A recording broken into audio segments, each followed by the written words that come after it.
What's up mga ka-teaser? Yes sir. And this is my tutorial video. And welcome sa KATIZER TV. So ang gagawin nating video or tutorial ngayon is kung paano nga ba mag-edit sa KINEMASTER.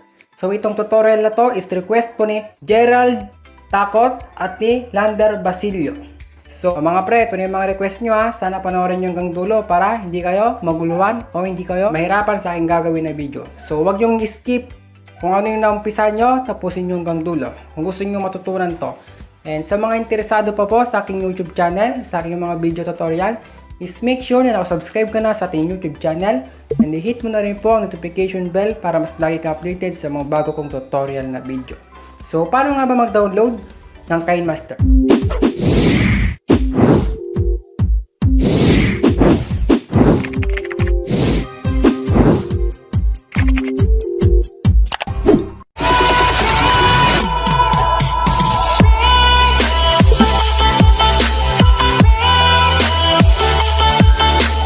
So meron po akong tutorial, nilalagay ko lang po sa baba yung link kung paano nga ba ma-download ng KINEMASTER nang walang watermark. Ko lang po sa baba yung link mga sir, no? So makikita nyo po yan, i-click nyo lang po kung gusto nyo matuto.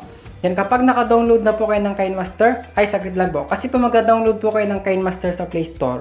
So ang katunayan na nangyayari is hindi po talaga nawawala yung watermark sa taas. So dapat, kung gusto nyo na walang watermark sa taas, is pumunta na po kayo sa tutorial ko. Panoorin nyo lang po yung video ko doon para po wala pong distraction sa mga video ninyo. So, marami na po akong sinasabi, mag-umpisa na po tayo. So kapag naka-download na po kayo sa AC Market ng KINEMASTER o Play Store, is pinutin nyo lang po natin. Then, mapupunta po tayo dito sa project. Kapag nakita nyo po yung project, pag na-click nyo, ganyan po yung unang-unang sasalubong sa inyo. Then syempre, pag naka-download na po kayo, pinutin nyo na po yung bilog na malaki na may plus na editor sa gitna. So kung gusto niyo na po ng unlimited layer, una nyo palang gagawin is pumunta kayo ng settings. Then, scroll down nyo lang po and pindutin nyo po advanced and experimental setting. Pinutin po natin yung continue anyway. Then, baba po natin.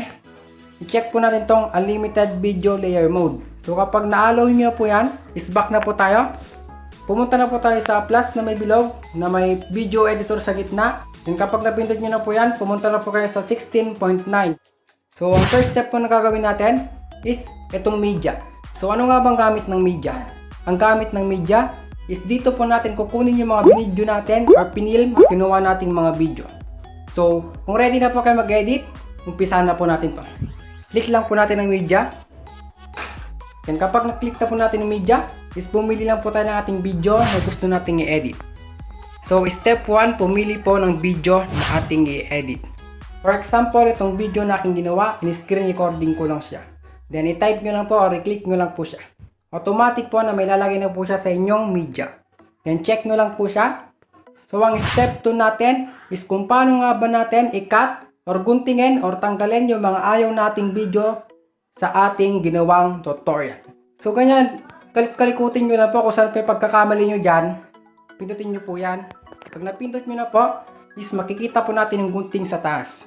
Click po natin yung gunting. So yung pagkakamali nyo po ay nasa kabila, is pinutin nyo lang po yung trim to left of playhead. Kung yung pagkakamali nyo lang po ay nasa kabila rin, pinutin nyo lang po yung trim to right of playhead. So kung yung pagkakamali nyo ay nasa gitna, pinutin nyo lang po itong at playhead. So ganun po ang gamit ng trim split. So kapag katapos nyo yan, so example, kakamali natin sa una, pin po natin yung trim to left of playhead. So mawawala po, automatic po na mawawala na po yon. So kasi nga yun po yung ayaw natin, alisin po natin. 3. So paano nga ba maglagay ng background music? Sa background music, bibigyan ko po ng example. So kapag mag-download po kayo ng background music, meron din po yun dapat sa Bigmate po kayo mag-download.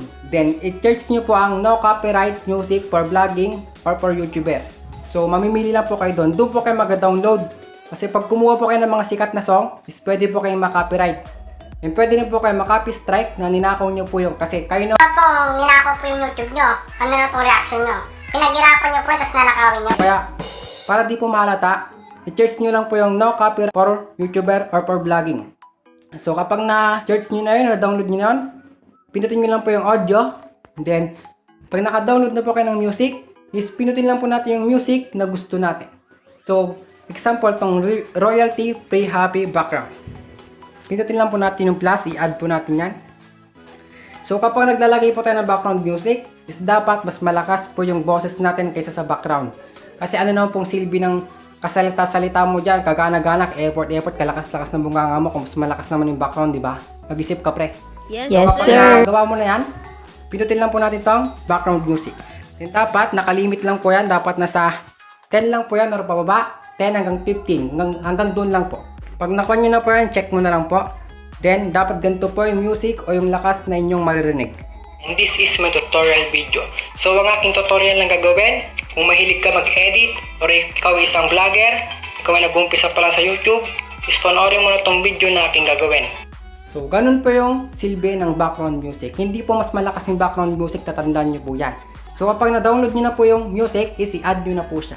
So, ganun lang po ka simple ang background music. So, shoutout po kay Paring Gerald Takot. So, yun na po yung kasagutan nyo, no? Kung paano nga ba maglagay ng background music. So, sana makatulong sa'yo. So, shoutout din kay Paring Bibi Basilio Lander. So, ito na po yung inyong request na paano pa mag-edit sa KINEMASTER. So, gagawin ko po to para sa'yo. Step 4 natin is kung paano nga ba maglagay ng layer or paano nga ba maglagay ng green screen. So, madali lang po yan. So, ganun din po, mag-download din po kayo sa Vidmate ng green screen effect.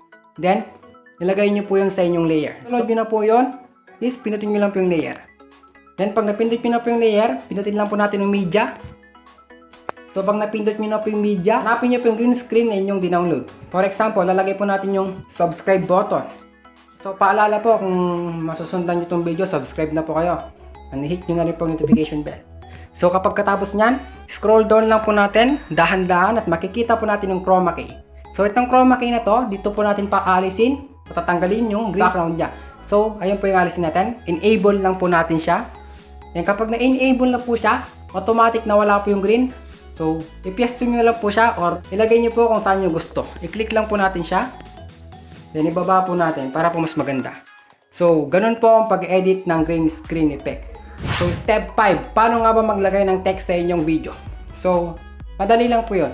Pindutin nyo po yung layer. Then, pindutin nyo po yung text. Then, ilagay nyo po yung inyong gustong ilagay na text. For example, subscribe. Subscribe na kayo. Paulit-ulit na lang. Subscribe. Yan, subscribe. So, marami pong mga dito, fonts, mga pagpipilian. Ito yung favorite ko. Then, meron po dito in animation and out animation. Overall animation, ito po yung papagalawin nyo yung inyong animation na font o text.